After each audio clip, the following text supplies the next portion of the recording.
Hello students, welcome to our channel Ganit Vigyan. आज हम समझेंगे कॉन्सेप्ट ऑफ स्टोइकियोमेट्री। तो सबसे पहले हम स्टार्ट करते हैं एक रिएक्शन से। जैसे हमें एक रिएक्शन दी हुई है मीथेन को हमने रिएक्ट किया, बर्न किया in the presence of oxygen, और ये कंबशन रिएक्शन है। तो हमें मिली कार्बन डाइऑक्साइड गैस प्रोड्यूस हुई और H2O। ये हमारी रिएक्शन है। अब ये रिएक्शन है तो according to law of conservation of mass हमें इस रिएक्शन को बैलेंस भी करना पड़ेगा, क्योंकि जितना मास रिएक्टेंट का होता है उतना ही मास प्रोडक्ट का होना चाहिए। तो हम इसको बैलेंस करेंगे। तो यहाँ कार्बन तो एक ही है, हाइड्रोजन यहाँ पे 4 है, तो यहाँ पे हाइड्रोजन भी 4 होने चाहिए। अब यहाँ पे ऑक्सीजन कितने हैं? ऑक्सीजन 2 और 2 4 है, तो यहाँ पे भी 4 होने चाहिए। अब ये रिएक्शन बैलेंस होगी। एक और रिएक्शन लेते हैं। जैसे मतलब हमारे पास है नाइट्रोजन, और नाइट्रोजन को हमने रिएक्ट किया हाइड्रोजन से, तो हमें मिली अमोनिया गैस NH3। अब यहाँ पे हम देखेंगे ये रिएक्टेंट और ये प्रोडक्ट। अब ये नाइट्रोजन यहाँ पे 1 है, यहाँ पे 2, तो हमें यहाँ पे हिट एंड ट्रायल से हमने इसको बैलेंस करने के लिए यहाँ 2 लगा दिया, और नाइट्रोजन यहाँ पे 2 हो गए। और अब हाइड्रोजन यहाँ पे 6 है, पर यहाँ पे हाइड्रोजन 2 है, तो यहाँ पे हम 3 से। एक और रिएक्शन लेते हैं। जैसे हमने हाइड्रोजन को ऑक्सीजन के साथ रिएक्ट किया, तो ये बन गया वाटर। लेकिन ये रिएक्शन बैलेंस नहीं है, तो हमें बैलेंस करने के लिए हिट एंड ट्रायल से हमने इसके साथ यहाँ पे ऑक्सीजन 2 है, यहाँ पे 1 है, तो हमने यहाँ पे 2 लगाया। अब ऑक्सीजन तो 2 हो गए, हाइड्रोजन कितने हैं? 4, तो यहाँ पे हाइड्रोजन 2 है, तो हाइड्रोजन को बैलेंस कर दिया। तो हम इसको बैलेंस क्यों कर रहे हैं? मेन हमें स्टोइकियोमेट्री समझना है कि है क्या। जैसे मान लो ये मीथेन है, तो मीथेन के आगे कुछ नहीं है, मतलब एक molecule of methane 2 molecule of oxygen को जब हमने रिएक्ट किया, तो 1 मॉलिक्यूल ऑफ कार्बन डाइऑक्साइड और 2 मॉलिक्यूल ऑफ वाटर बना। ये मॉलिक्यूल है 1 मॉलिक्यूल ऑफ मीथेन, ये 2 मॉलिक्यूल ऑफ ऑक्सीजन, ये 1 मॉलिक्यूल ऑफ कार्बन डाइऑक्साइड, ये 2 मॉलिक्यूल ऑफ वाटर, ये भी 1 molecule of hydrogen, 3 molecule of water hydrogen, 2 molecule of ammonia gas produce करेंगे। यहाँ पे 2 molecule of hydrogen, 1 molecule of oxygen produce 2 molecule of H2। अब हम समझते हैं कि स्टोइकियोमेट्रिक का रोल क्या है यहाँ पे। तो ये जो मीथेन के आगे ये वाला जो कोफिशिएंट है, ये इसको बोलते हैं स्टोइकियोमेट्रिक कोफिशिएंट्स। ये जो 1 है, 1 molecule of nitrogen, 3 molecule of hydrogen, 2 molecule of ammonia, तो ये जो कोफिशिएंट है इनके आगे, इसको हम बोलते हैं स्टोइकियोमेट्रिक कोफिशिएंट।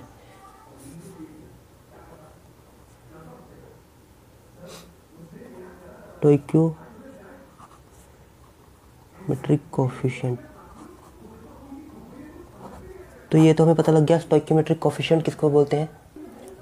इसी एग्जांपल को जैसे लेते हैं, हमने 2 मॉलिक्यूल ऑफ हाइड्रोजन को रिएक्ट किया 1 मॉलिक्यूल ऑफ ऑक्सीजन के साथ, तो हमें क्या मिला था?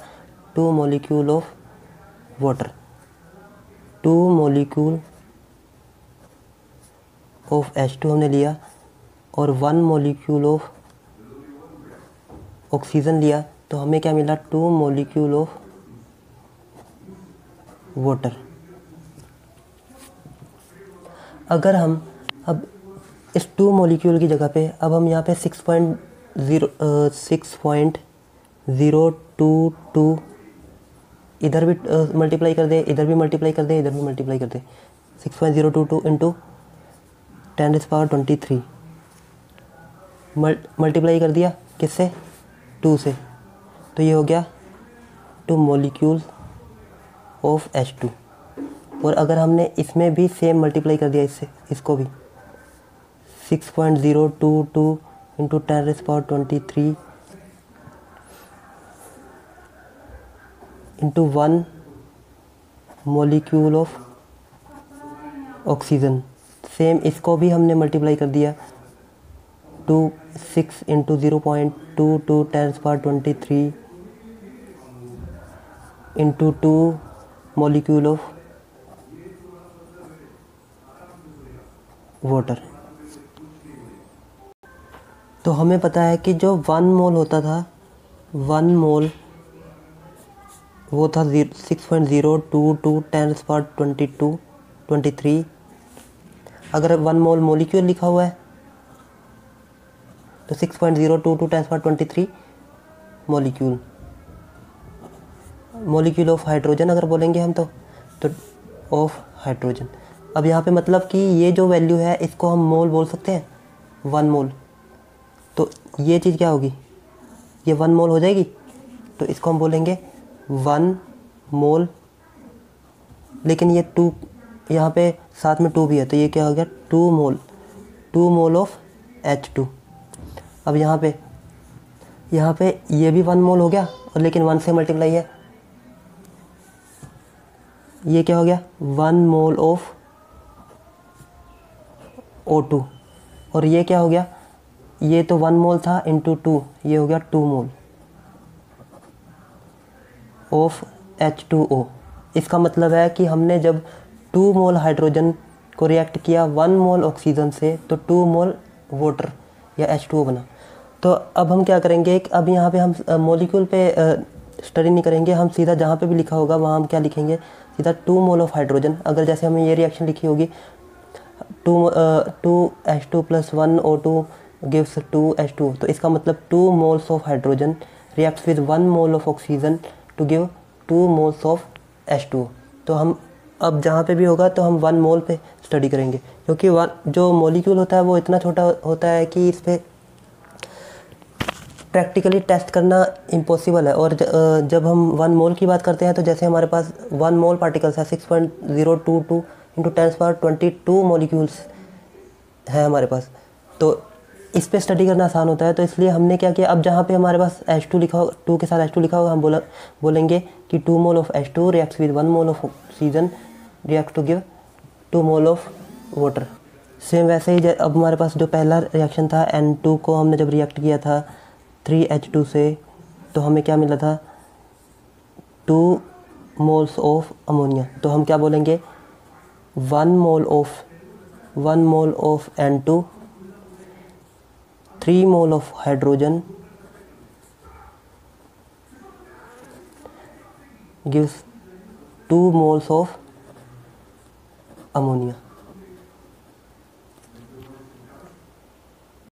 अगर आपको ये समझ में नहीं आया कि इसको हमने ऐसे क्यों मल्टीप्लाई किया, तो जैसे हम ये रिएक्शन ले सकते हैं। जैसे मान लो हमारे पास था 2 molecules of hydrogen plus 1 molecule of oxygen को जब हमने रिएक्ट किया था 2 मोलिक्यूल्स ऑफ वाटर से, तो ये तो हमने हिट एंड ट्रायल से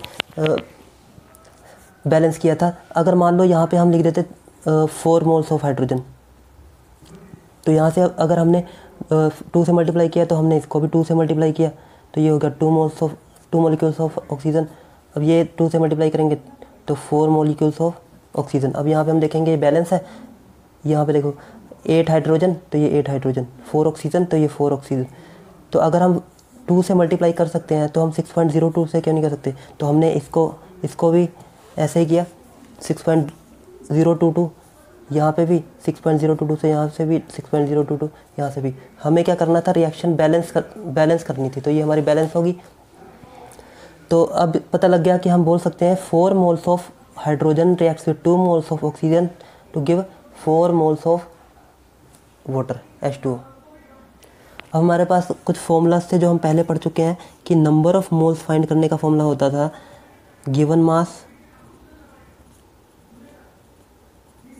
अपॉन मोलिकुलर मास या मोलर मास। हम गिवन मास को स्मॉल m से रिप्रेजेंट कर देते हैं और मोलर मास को कैपिटल M से। जब हम क्वेश्चन करेंगे तो हम इसी सिंबल को यूज़ करेंगे, बार बार हम पूरी वैल्यू नहीं लिखेंगे गिवन मास मोलर मास। और इन टर्म्स ऑफ वॉल्यूम हम नंबर ऑफ मोल्स को, ये है number of moles, in terms of volume number of moles find करने का हमारे पास फॉर्मूला है given volume at STP standard temperature and pressure. Standard temperature and pressure पे जो किसी भी गैस का वॉल्यूम होगा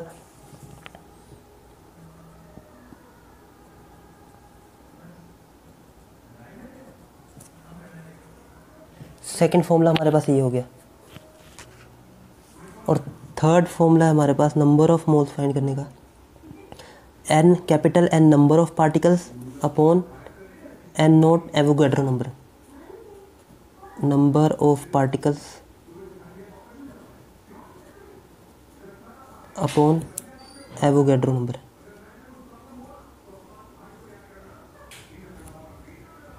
नंबर ऑफ पार्टिकल्स में नंबर ऑफ मॉलिक्यूल्स भी हो सकता है, नंबर ऑफ एटम्स भी हो सकता है, और ये एवोगैड्रो नंबर की वैल्यू तो हमें पता है 6.022 6.022 10⁻23।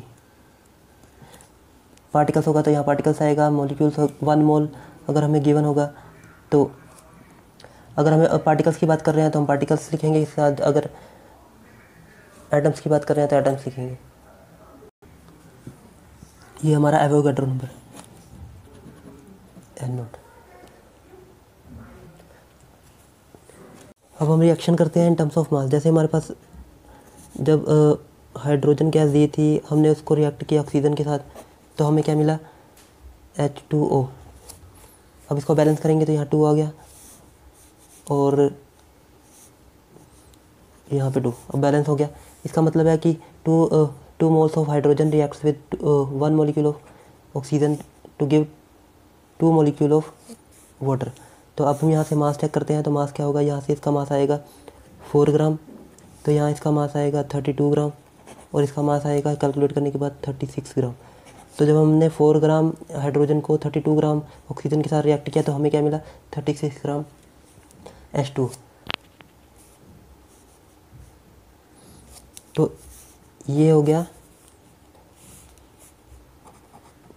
Stoichiometry in terms of mass. अब हम इसके क्वेश्चन करके देखते हैं। जो हमारा फर्स्ट क्वेश्चन है कि calculate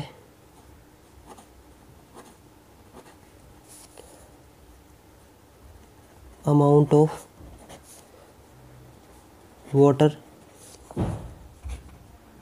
produced by combustion of 16 gram of methane. Methane को हमने बर्न किया, मीथेन बर्न होगी in the presence of oxygen, तो हमें क्या मिलेगा कार्बन डाइऑक्साइड गैस और H2 रिलीज होगा। और जब हम इसको बैलेंस करेंगे तो यहाँ पे H4 है, यहाँ 2 है, तो बैलेंस हो गया ऑक्सीजन, यहाँ पे 2 to 4 और यहाँ पे 2, यहाँ पे 4 ऑक्सीजन भी होगी। अब ये बैलेंस हो गया। हमें क्या पूछा था calculate the amount of water produced by combustion of 16 gram of methane. हमने 16 ग्राम मीथेन बर्न की, तो हमें क्या मिला, हमें फाइंड करना है calculate the amount of water, तो हमें कितना वाटर मिलेगा उसका मास प्रोड्यूस फाइंड करना। तो हमें रिलेशन इसमें और इसमें पूछा है, तो हम सिर्फ इन दोनों को लेके चलेंगे। सबसे पहले इसको सॉल्व करने के लिए हम क्या करेंगे, इसको मोल्स में कन्वर्ट कर लेंगे, इसको मोल्स में कन्वर्ट करेंगे, उसके बाद इसको सॉल्व करेंगे। हर क्वेश्चन में हमने यही करना है, पहले मोल्स में कन्वर्ट करेंगे, उसके बाद दूसरे को सॉल्व करेंगे। तो इसको मोल्स में हम यहाँ देख रहे हैं कि 1 mole of ammonia methane reacts with 2 mole of oxygen to give 1 mole of carbon dioxide and 2 mole of H2। तो यहाँ पे अगर हम मोल्स, नंबर ऑफ मोल्स का फॉर्मूला क्या था, given mass upon molar mass. यहाँ पे हमें मास कितना गिवन है, अब मीथेन का मास हमें 16 ग्राम दिया हुआ है और इसका मोलर मास कैसे कैलकुलेट करेंगे, कार्बन का मोलर मास कितना होता है 12 प्लस हाइड्रोजन का 1 × 4, ये हो गया 16 ग्राम। तो ये कैंसिल करके कितना आ गया 1। तो number of moles of CH4 कितना आया 1 मोल।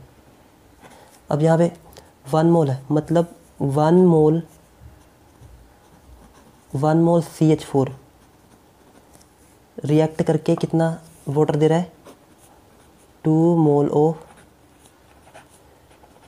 H2। 1 मोल मीथेन रिएक्ट करके 2 मोल ऑफ वाटर दे रहा है।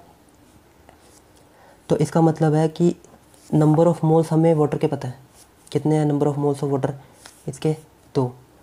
तो यहाँ से हम इसका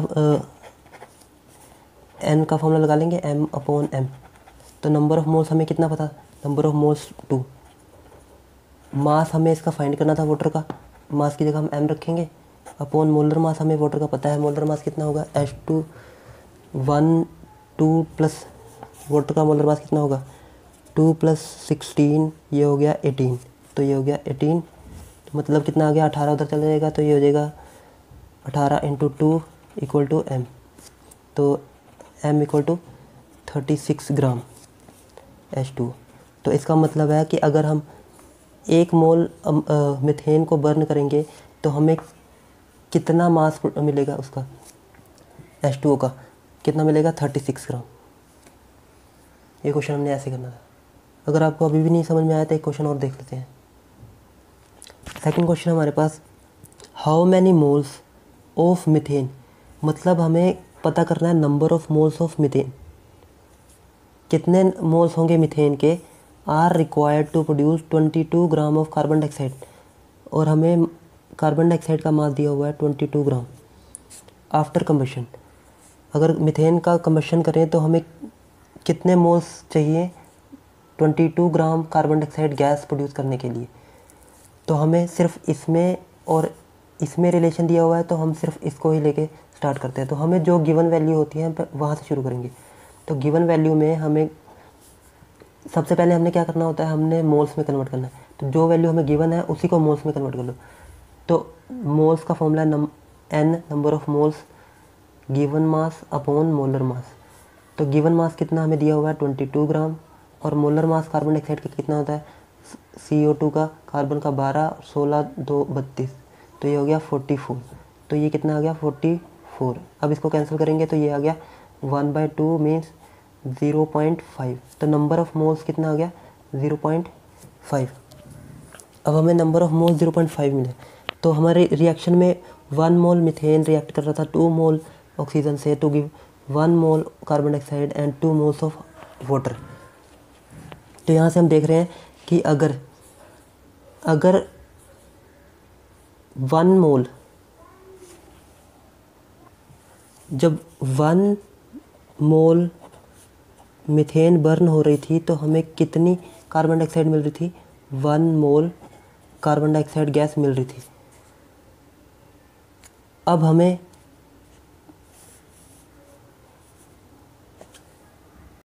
तो इसका मतलब है कि 0.5 मोल अगर कार्बन डाइऑक्साइड प्रोड्यूस हो रही है तो उसके लिए हमें कितने मोल मीथेन चाहिए होगी 0.5 मोल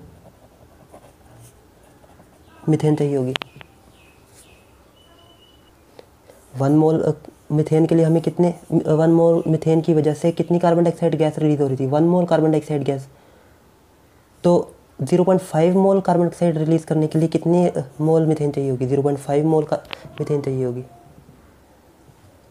इस टाइप के और क्वेश्चन कर लेते हैं तो ये कॉन्सेप्ट थोड़ा और क्लियर हो जाएगा।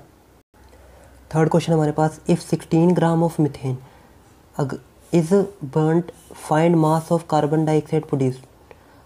हमारे पास ये रिएक्शन है, मीथेन को हमने बर्न किया in the presence of oxygen, तो हमें मिली कार्बन डाइऑक्साइड गैस और वाटर, और इसको हम बैलेंस करेंगे तो हमने यहाँ से देखा कि 1 mole of methane reacts with 2 mole of oxygen to give 1 mole of carbon dioxide plus 2 mole of H2। तो हमें क्या दिया हुआ है, इफ़ 16 ग्राम ऑफ मीथेन, तो हमें मीथेन का मास दिया हुआ है 16 ग्राम, और हमें बोला है कि अगर हम 16 ग्राम मीथेन को बर्न करेंगे तो कितना मास प्रोड्यूस होगा, कार्बन डाइऑक्साइड गैस का। अब हम फिर से वही करेंगे, पहले हम यहाँ पे हमें जो देखेंगे रिलेशन किस में और किस में दिया हुआ है, तो रिलेशन दिया हुआ है मीथेन और कार्बन डाइऑक्साइड गैस में। तो पहले हम क्या करेंगे, इसको नंबर ऑफ़ मोल्स में कन्वर्ट करेंगे। तो नंबर ऑफ़ मोल्स में कन्वर्ट करने के लिए यहाँ पे n नंबर ऑफ़ मोल्स का फॉर्मूला क्या है, गिवन मास अपॉन मोलर मास। तो गिवन मास कितना है 16 अपॉन मोलर मास कितना है इसका, कार्बन का 12 प्लस हाइड्रोजन 1 × 4, तो ये हो गया 16। तो मोलर मास भी कितना हो गया 16, तो ये कैंसिल करके कितना आ गया 1 मोल। तो यहाँ से नंबर ऑफ़ मोल्स कितना आया 1। तो इसका मतलब है 1 मोल मीथेन जब हमने बर्न किया तो हमें कितना, यहाँ पे भी 1 था और यहाँ पे भी 1 है। इसका मतलब ये नहीं है कि यहाँ पे 1 ही आना चाहिए था, ये मास हमें मास ही कुछ ऐसा दिया हुआ था कि जिसकी वजह से यहाँ पे 1 आ गया। हो सकता है यहाँ पे 32 दिया होता तो हमारी वैल्यू कुछ और आती 0.5। तो हम पहले क्या करते हैं, 1 मोल CH4 बर्न होने पर कितनी कार्बन डाइऑक्साइड गैस निकल रही है, 1 मोल कार्बन डाइऑक्साइड। तो फिर हम यहाँ पे 0.5 से मल्टीप्लाई कर देते हैं, इधर भी 0.5 से। तो 1 मोल मीथेन से हमें कितनी मिल रही है, 1 मोल कार्बन डाइऑक्साइड। तो मतलब यहाँ से हमें number of moles of carbon dioxide मिल गया, मतलब हमें N की वैल्यू 1 मिल गई। किसके लिए, फॉर कार्बन डाइऑक्साइड गैस के लिए। तो अब यहाँ से नंबर ऑफ मोल्स का फॉर्मूला लगाएंगे। हमें क्या पूछा है, मास। तो नंबर ऑफ मोल्स तो हमें पता है 1, मास हमें फाइंड करना है। मोलर मास हमें कार्बन डाइऑक्साइड गैस का पता है, CO2 कार्बन का 12 प्लस ऑक्सीजन का 16 इंटू 2 32, तो ये हो गया 44। तो ये वैल्यू इधर ट्रांसफ़र होगी, तो ये हो गया 44 ग्राम ऑफ CO2। तो इसका मतलब है कि जब हम 16 ग्राम मीथेन गैस को बर्न करेंगे तो हमें कितनी कार्बन डाइऑक्साइड गैस मिलेगी, 44 ग्राम ऑफ कार्बन डाइऑक्साइड। अब जो हमारा सेकंड फॉर्मूला था उसके बेस पे भी एक क्वेश्चन देख लेते हैं। जैसे हमारे पास नंबर ऑफ मोल्स का फॉर्मूला था in terms of volume, given volume upon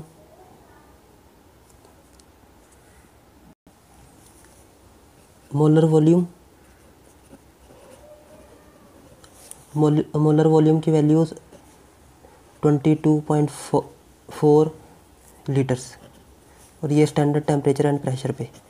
तो या फिर हम इसको सीधे ही लिख सकते हैं, N equal to given volume upon 22.4 litres. तो अब इस क्वेश्चन को हम इस फॉर्मूला को यूज़ करेंगे। हमारे पास फर्स्ट क्वेश्चन है, find volume of 4 mole of carbon dioxide gas. तो हमें volume of 4 moles of carbon dioxide gas पता करनी है। नंबर ऑफ मोल्स का फॉर्मूला हमारे पास गिवन वॉल्यूम हमें वॉल्यूम फाइंड करना है, तो वॉल्यूम को तो हम वॉल्यूम रहने देंगे, अपॉन नीचे 22.4 लीटर, और नंबर ऑफ मोल्स की वैल्यू हमें कितनी दी हुई थी, 4। तो यहाँ से इस वैल्यू को इधर ट्रांसफ़र करेंगे, 4 इंटू 22.4, इसको सॉल्व करेंगे, जो हमारे पास आंसर आएगा वही उतने लीटर्स। एक और क्वेश्चन देखते हैं,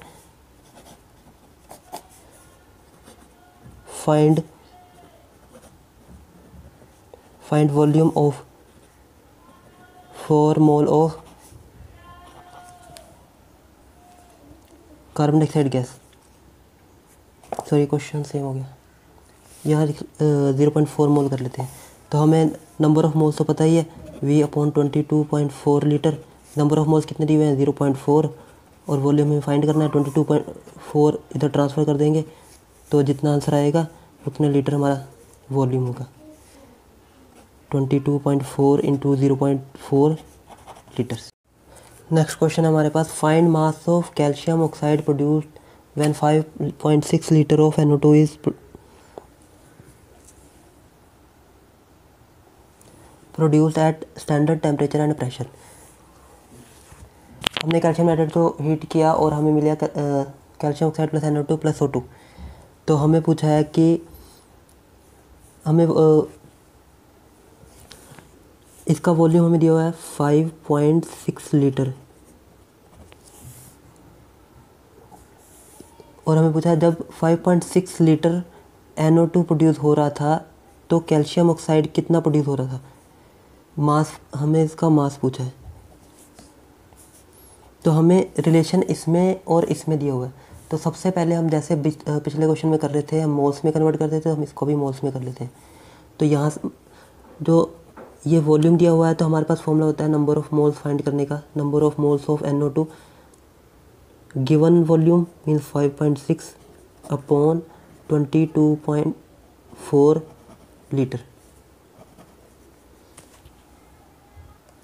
तो इसको कैंसिल किया तो ये हो गया 1/4, और हमारे पास नंबर ऑफ मोल्स आ गया 0.25।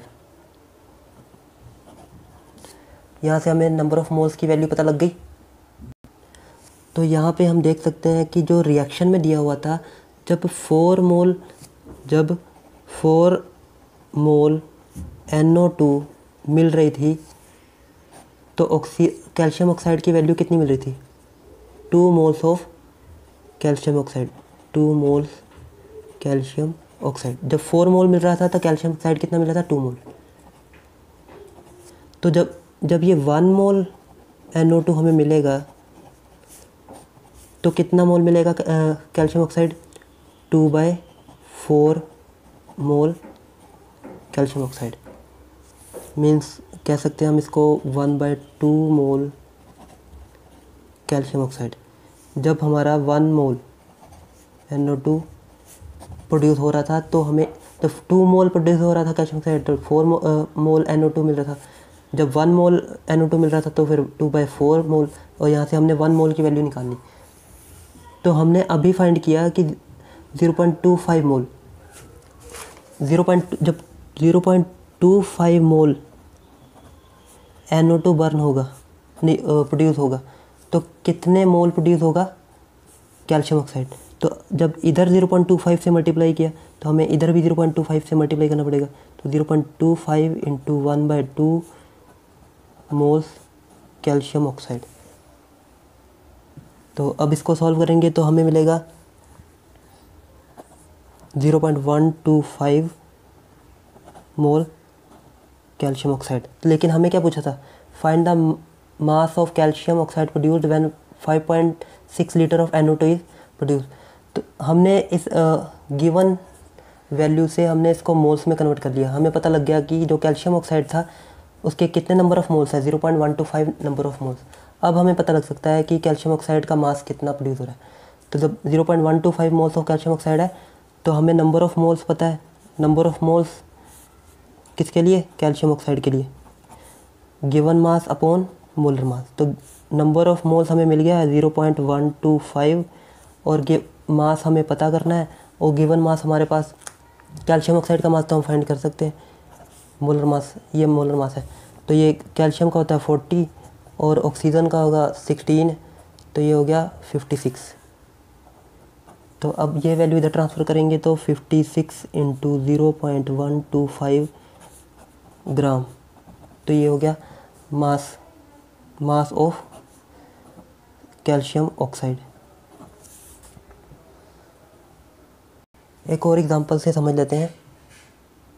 नेक्स्ट क्वेश्चन हमारे पास, find mass of copper carbonate required to produce 11.2 litre carbon dioxide gas. हमने 1 mole of copper carbonate heat किया और हमें मिला copper oxide plus carbon dioxide gas. तो हमें बोला है कि कितना इसका मास कितना हमें चाहिए to produce 11.2 litre of carbon dioxide. तो हमें जो वॉल्यूम दिया हुआ है 11.2 लीटर दिया हुआ है at standard temperature and pressure. तो सबसे पहले हमें जो दो रिलेशन दिए हुए हैं किसमें इन दोनों में दिया हुआ है, तो हम पहले इसको मोल्स में कन्वर्ट करते हैं। जो हमें इसमें पहले वैल्यू कौन सी गिवन है? ये वाली कॉपर ऑक्साइड की। तो यहाँ से शुरू करते हैं, इसको नंबर ऑफ़ मोल्स में कन्वर्ट करते हैं। नंबर ऑफ़ मोल्स का क्या होगा? Given volume means 11.2 litre upon 22.4 litre. तो यहाँ से हमें मिला 1/2 मीन्स 0.5 मोल। तो n की वैल्यू हमें मिल गई 0.5 मोल। अब हमें मोल मिल गया। हमें रिलेशन इसमें और इसमें दिया था, तो हम देखते हैं कि जब 1 मोल CuCO3 को बर्न किया तो हमें कितना 1 मोल कॉपर ऑक्साइड मिल रहा था।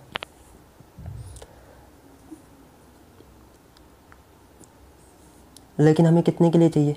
0.5 मोल के लिए। तो जब 0.5 मोल कॉपर ऑक्साइड प्रोड्यूस हो रहा था तो उसके लिए हमें कितने मोल CuCO3 बर्न करना पड़ेगा? 0.5 मोल, क्योंकि जब ये 1 मोल था तो ये भी 1 मोल होना चाहिए। तो हमने इसको 0.5 से मल्टीप्लाई किया तो इसको भी 0.5 से मल्टीप्लाई करेंगे, ये हो गया। तो यहाँ से हमें कॉपर कार्बोनेट के नंबर ऑफ मोल्स मिल गए 0.5। अब यहाँ हमें नंबर ऑफ मोल्स मिल गए तो हम यहाँ पे मास फाइंड कर सकते हैं। तो मास फाइंड करने के लिए नंबर ऑफ मोल्स क्या होता है? गिवन मास अपॉन मोलर मास। तो नंबर ऑफ मोल्स हमें 0.5 दिया हुआ है। एम को इधर ट्रांसफ़र करेंगे, एम कैलकुलेट कर सकते हैं यहाँ पे कॉपर कार्बोनेट का। कॉपर का कितना होगा, कॉपर का यहाँ 64 प्लस कार्बन का 12 प्लस 16 इंटू 3 48। अब इन सबको ऐड करेंगे, 8 2 10 4 14, ये कैरी 4 5 6 4 6 12 124।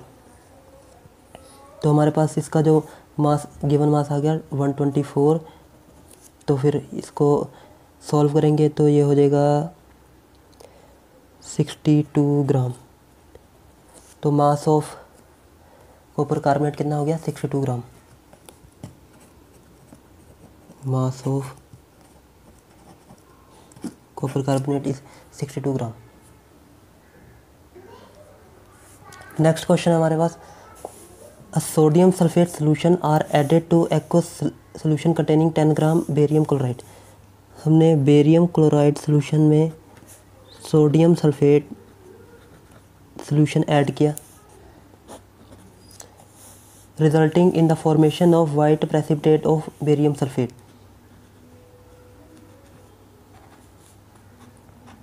और साथ में हमें मिलेगा सॉल्ट। क्यों, Na2 है तो यहाँ 2। अब ये बैलेंस, बेरियम भी बैलेंस है। क्लोरीन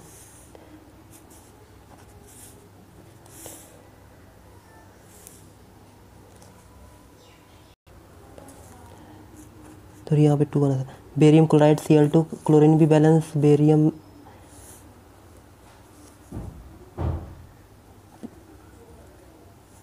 अब ये बैलेंस है।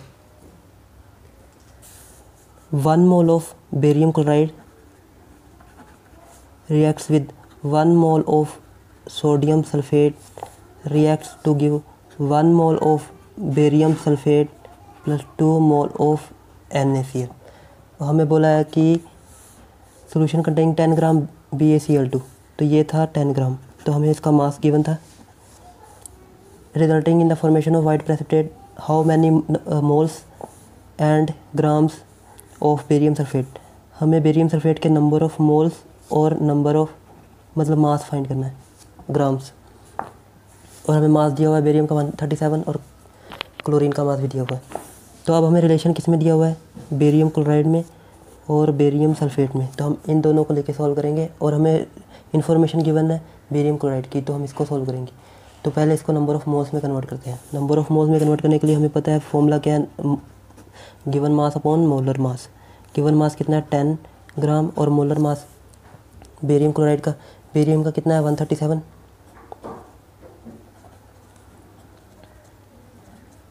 प्लस क्लोरीन का 35.5 इंटू 2। तो इसको करेंगे सॉल्व, तो ये हो गया 71। तो इसको अब ऐड करेंगे तो ये हो गया 208 ग्राम। अब इसको सॉल्व करेंगे तो हमारे पास आ जाएगा 0.048 मोल्स। तो हमें इसके नंबर ऑफ़ मोल्स पता लग गए। अब इसके नंबर ऑफ़ मोल्स पता लग गए तो हम इसके भी फाइंड कर सकते हैं। जब 1 मोल बेरियम क्लोराइड प्रोड्यूस कर रहा था 1 मोल बेरियम सल्फेट, तो हमारे पास नंबर ऑफ़ मोल्स कितने आए इसके बेरियम क्लोराइड के 0.048 मोल बेरियम क्लोराइड प्रोड्यूस करेगा 0.048 मोल बेरियम सल्फेट। तो हमें क्या पूछा था, number of moles of barium sulphate कितना है 0.048 मोल। और हमें इसका मास भी पूछा है, तो मास हम फाइंड कर सकते हैं number of moles mass upon molar मास। ये किसका नंबर ऑफ़ मोल्स, इसका बेरियम क्लोराइड का, बेरियम क्लोराइड बेरियम सल्फेट। तो नंबर ऑफ़ मोल्स कितना आया था 0.048 और मास हमें फाइंड करना है, मोलर मास हमें बेरियम सल्फेट का, बेरियम का कितना 137, सल्फ़र का कितना होता है 32, ऑक्सीजन का 16 इंटू 4 64। अब इसको ऐड करेंगे तो ये हो जाएगा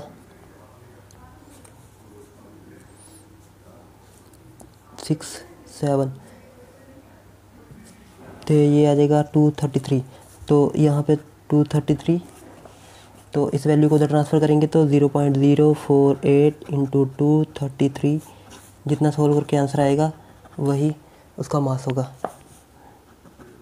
मास ऑफ बेरियम सल्फेट। तो आज के लिए बस इतना ही। इसके बाद हम एक और लेक्चर में कुछ और क्वेश्चंस करेंगे, इससे थोड़े एडवांस लेवल के होंगे। आज के लिए इतना ही। Thanks for watching.